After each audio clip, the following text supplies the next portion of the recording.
Olá, seja bem-vindo ao meu canal. Hoje nós vamos para uma outra aula resumo sobre a primeira presidenta, mulher eleita em nosso país. Vamos falar do governo de Dilma Vana Rousseff, que vai de 2011 a 2016, né? Tem o início do seu governo até o processo de impeachment, né? Nós temos aí, Dilma Rousseff compromete-se a continuar com o programa de estabilidade econômica, deixada pelo seu antecessor, que é Luiz Inácio Lula da Silva, né? Compromete-se também a continuar com os programas sociais que tiveram destaque no governo Lula, que são os programas educacionais, né? São os programas sociais, e também comprometendo-se a reduzir a inflação e o desemprego, que estavam altos. Hoje, o desemprego, segundo dados do IBGE, mês de outubro de 2020, ele está em torno de 14,6%, né? Praticamente o maior da nossa história.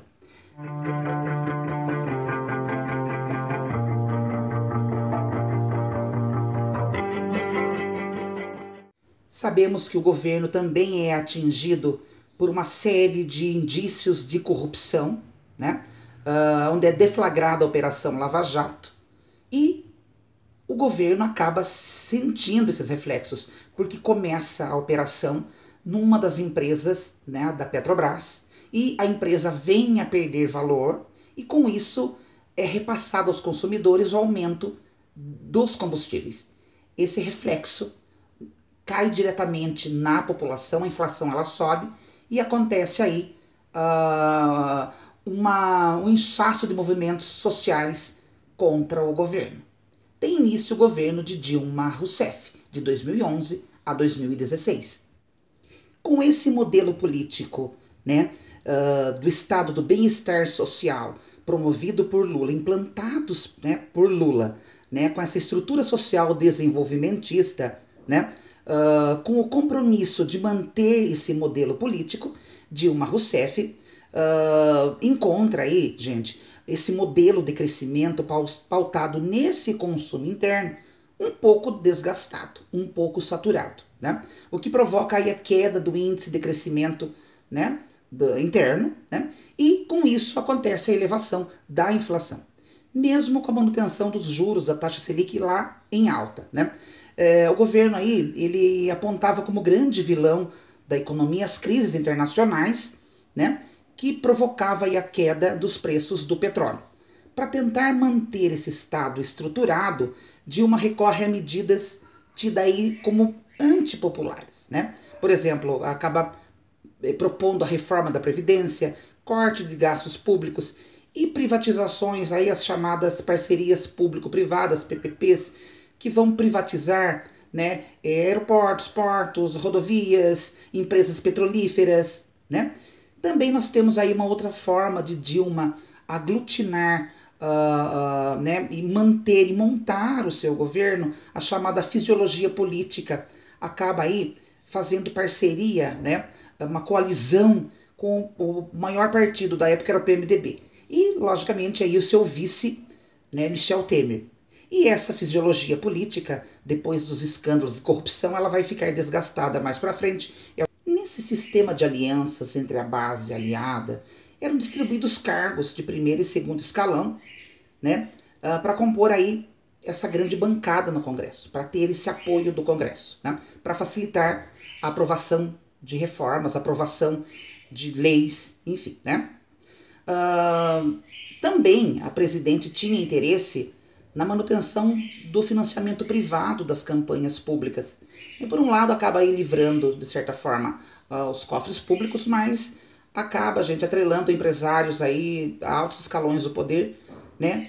E com isso poderia conceder a esses empresários privilégios, né? Quanto aos programas sociais, como o caso do Bolsa Família, o Minha Casa Minha Vida, né, o FIES, o ProUni, a postura do Estado era de manutenção, mas ficou claro que o Estado, a longo prazo, não ia ter condições de financiar tais programas, né? Devemos lembrar que a conclusão dos trabalhos da Comissão Nacional da Verdade, que buscava resgatar os direitos individuais suprimidos durante a ditadura militar brasileira, com investigações sobre crimes do período, né, cometidos aí por militares ou opositores. Com essa lei da anistia de 79, ela não foi revogada. Os culpados não foram punidos, né, mas sim punidos moralmente. A conclusão aí de julgamentos dos envolvidos no escândalo de corrupção do Mensalão, deflagrados lá no governo Lula, acontece no mandato de Dilma.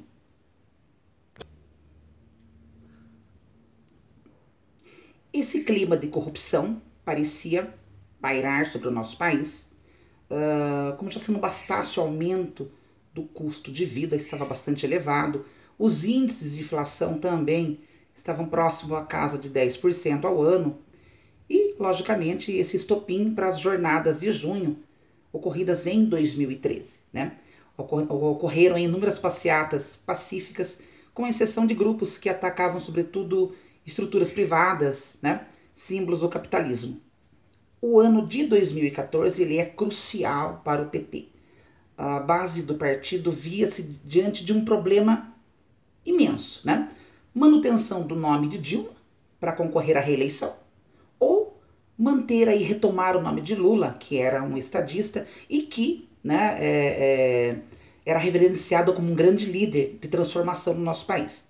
O nome de Dilma foi mantido e ela acaba por concorrer aí o segundo mandato com o candidato do PSDB, Aécio Neves, senador, né, e ex-governador de Minas Gerais. Dilma acaba vencendo por uma margem pequena de votos, né, total, totalizando 51,6% dos votos válidos, acaba dividindo praticamente o país. E tem início o segundo mandato do governo Dilma, de 2015 a 2016. Né? Ele começa aí com o início de né, difícil, né? Sobretudo no aspecto econômico, acontecendo aí em 2014, sente a recessão e o crescimento se mantém negativo em 2015 em torno de 3,8%, acabando aí com queda no crescimento, os altos gastos públicos, eventos esportivos internacionais altamente custosos para o nosso estado, e a inflação aí na casa de 2 dígitos foram fatores fundamentais para uma crise institucional. E necessitavam-se ajustes fiscais e o corte de gastos públicos que levaram. É deflagrada a Operação Lava Jato. Ela chega no Congresso, né?